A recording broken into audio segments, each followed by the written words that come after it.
ಇಲ್ಲ ಮೈಸೂರವರು ಇದಾರೆ ಸೇರ್ತಾರೆ, ಇನ್ನೂ ಮಾಹಿತಿ ಇಲ್ಲ. ಮಾಹಿತಿ ಬಂದರೆ ಈಗಾಗಲೇ ರಾಜ್ಯ ಸರ್ಕಾರ ಹೇಳಿದೆ, ನಮ್ಮ ಕನ್ನಡಿಗರನ್ನು ರಕ್ಷಣೆ ಮಾಡೋದಕ್ಕೆ ನಾವೆಲ್ಲ ಕ್ರಮ ತಗುತ್ತೆ. ಮುಖ್ಯಮಂತ್ರಿಗಳು ಹೇಳಿದ್ದಾರೆ, ಉಪಮುಖ್ಯಮಂತ್ರಿಗಳು ಹೇಳಿದ್ದಾರೆ.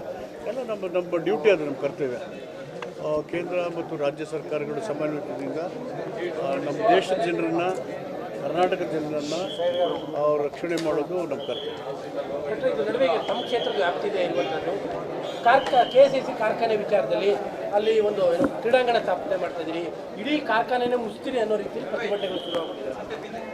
ನಮಗೆ ಆಶ್ಚರ್ಯ ಏನು ಅಂದರೆ, ನಾವು ಯಾವ ಕಾಲಕ್ಕೂ ಯಾವ ಸಂದರ್ಭದಲ್ಲೂ ಕಾರ್ಖಾನೆಯನ್ನು ಮುಚ್ಚಿ ಅನ್ಯ ಉದ್ದೇಶಕ್ಕೆ ಜಾಗನ ಮಾಡಿಸುವಂಥ ಯಾವ ಪ್ರತಿಷ್ಠಿತ ನಿಲುವು ಇಲ್ಲವೇ ಇಲ್ಲ. ಯಾಕೆ ಕೆಲವರು ಹಿಂಗೆ ಪ್ರತಿಯೊಂದನ್ನು ರಾಜಕೀಕರಣಗೊಳಿಸ್ತಾರೋ ನಮಗೆ ಗೊತ್ತಿಲ್ಲ.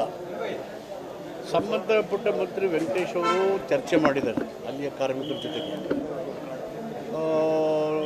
ನಾವು ಎಲ್ಲ ಹೇಳಿದ್ದೀವಿ, DC ಅವರು ಹೇಳಿದ್ದಾರೆ. ಅಲ್ಲಿ ಸಿಲ್ಕನ್ನು ಉತ್ಪಾದನೆ ಬಿಟ್ಬಿಟ್ಟು ಆಟ ಆಡೋಕ್ಕೆ ಅದು ಯಾರಾದರೂ ಮುಚ್ತಾರ? ಅದು ಹುಡುಗಾಟಿಕೆನಾ? ಅದನ್ನು ಉಳಿಸ್ಕೊಂಡು ಅದರ ಜಾಗ ಅವಶ್ಯಕತೆ ಇಲ್ಲ ಅಂದಾಗ ಅದರ ಎಕ್ಸ್ಪ್ಯಾನ್ಷನ್ಗೆ ಬೇಕಾದಂಥ ಜಾಗ ಇದರಿಂದ ಲಭ್ಯ ಆಗಲ್ಲ ಅಂತ ಅನಿಸಿದ್ರೆ ಅದನ್ನು ಮಾಡ್ಬೋದು. ಇಲ್ಲದಿದ್ದರೆ ಪರ್ಯಾಯ ಮಾರ್ಗನ ಹುಡುಕ್ಬೋದು.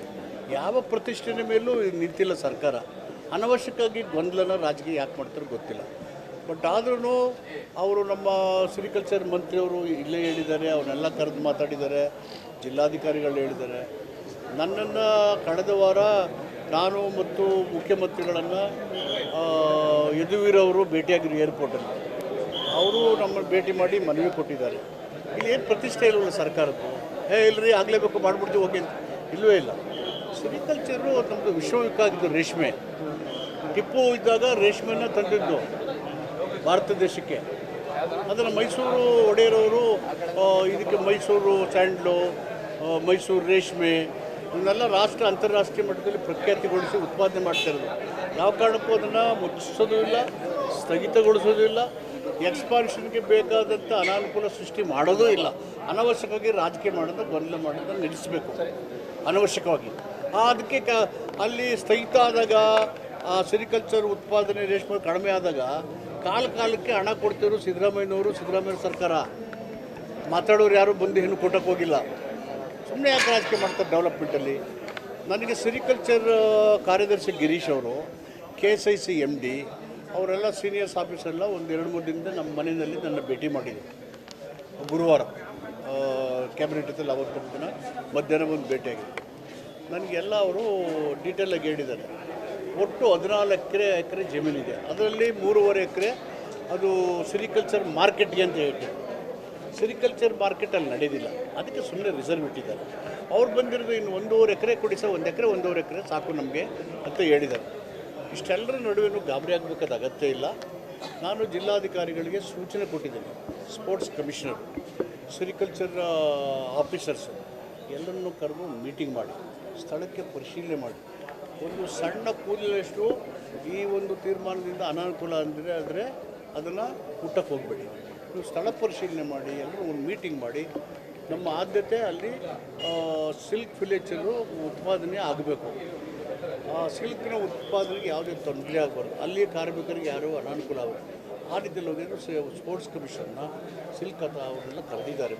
ಸ್ವತಃ ನೀವೇ ಹೋಗಿ ಸ್ಥಳಕ್ಕೆ ಪರಿಶೀಲನೆ ಮಾಡಿ. ಸೊ ಅದನ್ನು ನೋಡಿಕೊಂಡು ಅದು ಆಗೋದೇ ಇಲ್ಲ, ಅನಾನುಕೂಲ ಆಗುತ್ತೆ ಅಂದರೆ ಪರ್ಯಾಯ ಮಾರ್ಗ ಹುಡುಕ್ತೀವಿ. ಅದನ್ನು ಪ್ರೆಸ್ಟೇಜು ಮಾಡೋದೇ ಇಲ್ವಲ್ಲ ಸರ್ಕಾರ. ಆಚೆ ಬಂದು ತಿಮ್ಮಾಪುರ ಮತ್ತು ಸಚಿವರಾದಂಥ KH ಮುನಿಯಪ್ಪನವರು ಸರ್ಕಾರ ಮಾತು ಕೊಟ್ಟಿದೆ, ಒಳ ಮೀಸಲಾತಿ ಅನ್ವಯ ಆಗುತ್ತೆ ಅನ್ನೋಂಥ ಗೊಂದಲ ಇದೆ ಸರ್.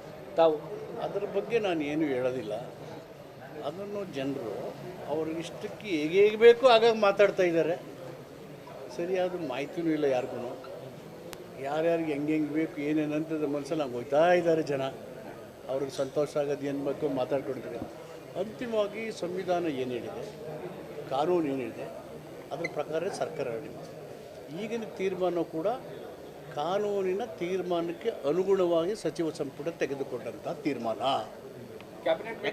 ಏನೇನು ಚರ್ಚೆ ಆಗಿದೆ ಆಯ್ತು ಅಂತ ಸರ್, ಯಾಕಂದ್ರೆ ನೇರ ನಾಯಕತ್ವ ನಿಮ್ದೇ ಇದೆ ಅಂತ ಅದಕ್ಕೋಸ್ಕರ ಸರ್. ಕೆಲವರು ಮಾದೇವಪ್ಪರು ಹೊಗಳ್ತಾ ಇದ್ದಾರೆ ಈ ವಿಚಾರದಲ್ಲಿ, ಕೆಲವರು ಟೀಕೆ ಮಾಡ್ತಿದ್ದಾರೆ, ಹಂಗಾಗ್ಬಿಟ್ಟು ಆ ಥರದ ಗೊಂದಲ ಇದೆ ಅಂತ. ಡೆಮೋಕ್ರಸಿ ಅಲ್ವಾ, ಒಬ್ಬರು ಹೊಗಳ್ತಾರೆ, ತೆಗಳ್ತಾರೆ. That is the democracy. ಅದರ ಫ್ಯಾಕ್ಟ್ ರಿಮೈನ್ಸ್ ದಿ ಫ್ಯಾಕ್ಟ್. ಯಾರಿಗೂ ಯಾವ ಅನ್ಯಾಯನೂ ಆಗೋದಿಲ್ಲ. Fact remains the fact. ಸರಿ, ಸಂವಿಧಾನ ಕಾನೂನು ಏನು ಹೇಳುತ್ತೆ ಅದೇ ಆಗುತ್ತೆ. ಯಾರ್ಯಾರು ಹೇಳ್ತಾರೆ ಮಾಡೋಕ್ಕಾಗಲ್ಲ. What ever the constitution provides, what ever the law says, ಅದ್ರ ಪ್ರಕಾರನೇ ಮಾಡಬೇಕು. ಅದನ್ನು ಬಿಟ್ಟು ಏನು ಮಾಡೋಕ್ಕಾಗಲ್ಲ. ಇವ್ರ ಪರ ಮಾಡೋದು, ಅವ್ರ ವಿರುದ್ಧ ಮಾಡೋದು, ಪಕ್ಷಪಾತ ಮಾಡೋದು. ನಾವು ಮಂತ್ರಿಮಂಡಲ ರಚನೆ ಮಾಡುವಾಗ ಏನು ಮಾಡ್ತೀವಿ, ಗೌಪ್ಯತೆಯನ್ನು ನಾನು ಹೇಳೋಕ್ಕಾಗಲ್ಲ ಅಂತ ಹೇಳ್ತಿಲ್ವ. ನೀವು ಹೇಳೋ ಬಗ್ಗೆ ಕ್ಯಾಬಿನೆಟ್ಲಾದ್ದು ಅಂದರೆ ಮಾಡಾರು ಟಾಕಿಂಗ್ ಏನು ಹುಡುಗಾಟ್ಕೇನೆ ಇದು. ಯಾರಿಗೆ ಸಂತೋಷ ಮಾಡೋಕ್ಕೆ ಏನೇನು ಹೇಳ್ಬಿಡೋಕ್ಕಾಗುತ್ತಾ? ಅವ್ರಿಗೇನು ಗೊತ್ತಿರೋದಿಲ್ಲ ಮಾತಾಡೋದು. 56,000 ಹುದ್ದೆ ಗೆಜೆಟ್ ನೋಟಿಫಿಕೇಶನ್ ಯಾವಾಗ ಆಗ್ಬೋದು ಸರ್? ಹಂತವಾಗಿ ಆಗುತ್ತಾ ಅಥವಾ 56,000 ಹುದ್ದೆನೂ ಏಕಕಾಲದಲ್ಲೇ ಪೂರ್ಣ ಮಾಡ್ತೀರಾ ಅಥವಾ ಹಂತವಾಗಿ ಮಾಡ್ತೀರಾ? ಗೆಜೆಟ್ ನೋಟಿಫಿಕೇಶನ್ ಯಾವಾಗ ಡಿಸಿಷನ್ ಆಗಿದೆ, ನೀವೆಲ್ಲ ಬಿತ್ತರಿಸ್ತಿರಲ್ಲ, ಮತ್ತೆ ಇನ್ನೇನು ಕೇಳ್ತೀರಿ?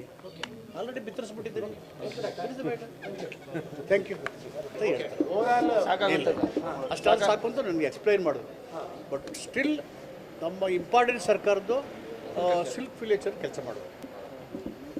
ಇದನ್ನು ಸ್ಥಗಿತಗೊಳಿಸಿ ಇದಕ್ಕೆ ಅಡಚಣೆ ಉಂಟು ಮಾಡಿ ಕ್ರೀಡಾಂಗಣ ಮಾಡೋ ಮಹತ್ತರ ಉದ್ದೇಶ ಏನಿದೆ, ಅದಕ್ಕೆ ಪ್ರತಿಷ್ಠೆ ತಗೊಳ್ಳೋದು ಏನಿದೆ? There is nothing of source. ನಮ್ಮ ತಲೆಯಲ್ಲಿ ಏನೂ ಇರೋದೇ ಇಲ್ಲ. ಜನಗಳು ಅವರಷ್ಟಕ್ಕೆ ಅವ್ರಿಗೆ ಹುಟ್ಟಿಸ್ಕಾಕತ್ತಾರೆ, ಅವರಷ್ಟಕ್ಕೆ ಅವರೇ ಮಾತಾಡ್ತಾರೆ. ಇಲ್ಲಿ ಸರಿಯಾಗಿ ಮಾಹಿತಿ ಇರಲ್ಲ. ಅದು ಯಾಕೆ ಮಾಡ್ತಾರೋ ನನಗೆ ಗೊತ್ತಿಲ್ಲ.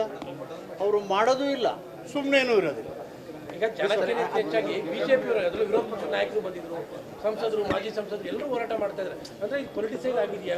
ಇದು ನೋಡಿದ್ರೆ ಇನ್ನೇನಾಗುತ್ತೆ, ನಾವೆಲ್ಲ ಆಯಾಮಗಳಲ್ಲಿ ಕೂಲಂಕುಷವಾಗಿ ಪರಿಶೀಲನೆ ಮಾಡ್ತೀವಿ. ಅವರ ಪ್ರೈಮರಿ ಕನ್ಸರ್ನ್ ಸಿಲ್ಕ್ ವಿಲೇಜರಿಗೆ ಯಾವುದೇ ತೊಂದರೆ ಆಗಬಾರ್ದು. ಪ್ರೈಮರಿ ಸಿಲ್ಕ್ ವಿಲೇಜರಿಗೆ ಅದು ಪ್ರತಿಷ್ಠೆ ಮೇಲೆ ಕ್ರೀಡಾಂಗಣ ಮಾಡಲೇಬೇಕು ಅನ್ನೋದು ಇಲ್ಲವೇ ಇಲ್ಲ ಸರ್ಕಾರಕ್ಕೆ. ಈಗ ಸುಮ್ಮನೆ ಒಂದು ಮಾರ್ಕೆಟ್ಗಿಂತ ಇಟ್ಟಿರೋ ಖಾಲಿ ಬಿದ್ದಿದ್ದ ಜಾಗ ಸುಮ್ಮನೆ ಹಾಗೆ ಬಿದ್ದಿದೆ ಅದು. ಸೊ ಅದು ಉಪಯೋಗಕ್ಕೆ ಬರದೇ ಇದ್ದಾಗ, ಒಂದು ವೇಳೆ ಆ ಜಾಗ ಇದಕ್ಕೆ ಉಪಯೋಗ ಆಗುತ್ತೆ ಅಂದಾಗ ಪ್ರಯಾರಿಟಿನೇ ಇದು ನಮಗೆ. So that's all the subject. ಕೂಡ ಮಾತಾಡಿದ್ರು, ಅಂದರೆ ಕಾಂಗ್ರೆಸ್ಸಲ್ಲಿ ಆಗ್ತಿರುವಂತಹ ಗೊಂದಲವು ಬೇಗ ಬಗೆಹರಿದಿದ್ರೆ ಆಘಾತ ಅಪಘಾತ ಎರಡೂ ಆಗ್ಬಿಡುತ್ತೆ ಪಕ್ಷಕ್ಕೆ. ಇದೆಲ್ಲವೂ ಹೈಕಮಾಂಡ್ ತೀರ್ಮಾನಕ್ಕೆ ಇರೋದು ಅಂತೇಳಿ ಮುಖ್ಯಮಂತ್ರಿಗಳು, ಉಪಮುಖ್ಯಮಂತ್ರಿಗಳು, ನಾನು ಎಲ್ಲರೂ ಹೇಳ್ತಾರೆ.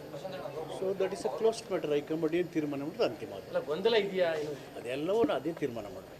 It is high command decision. Sir, ರಾಜ್ಯ ಗುಪ್ತಚರ ಇಲಾಖೆಯನ್ನು ಡಿ.ಕೆ. ಶಿವಕುಮಾರ್ ಅವರ ಡಿನ್ನರ್ ಮೀಟಿಂಗು ಆ್ಯಕ್ಟಿವಿಟೀಸ್ನ ಬಳಕೆ ಅಂದರೆ ತಿಳ್ಕೊಳ್ಳಿಕ್ಕೆ ಸರ್ಕಾರ ಬಳಕೆ ಮಾಡ್ಕೋತಿದೆ ಅಂತ ಆರೋಪಕರು ಹೇಳಿದ್ದಾರೆ.